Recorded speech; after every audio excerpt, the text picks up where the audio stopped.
Drug user sa Lawang, Northern Samar na nais magbagong buhay, kusang sumurrender sa mga pulis. Detalye na balita mula kay Jane Galit Bantayan, Aris 34. Jane, may buntag. Sa kagustuhan na magbagong buhay, isang drug user sa Lawang, Northern Samar ang nagdesisyon na isurrender ang kanyang sarili sa otoridad sa pulisya ng Lawang upang matulungan.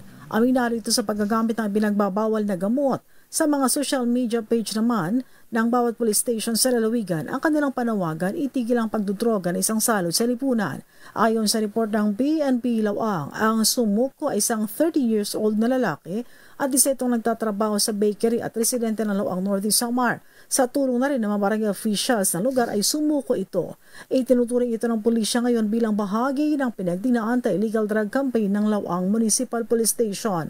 Kasunod ng pagsuko, ang nasabing individual ay isa sa ilalim sa drug testing at nakatakdang lumahok sa Community-Based Drug Rehabilitation Program o yung tinatawag na CBDRP na naglalayong tulungan ang muling makabalik sa lipunan habang isinusulong naman isang ligtas at drug-free community. Patuloy naman umaasang mga pulis na ilan pang mga drug users sa lalawigan ay mahihikayat na rin ng pagbabagong buhay. Nagpahayag naman ng pasasalamat ang PNP sa patuloy na suporta ng publiko sa kampanya laban sa iligal na droga.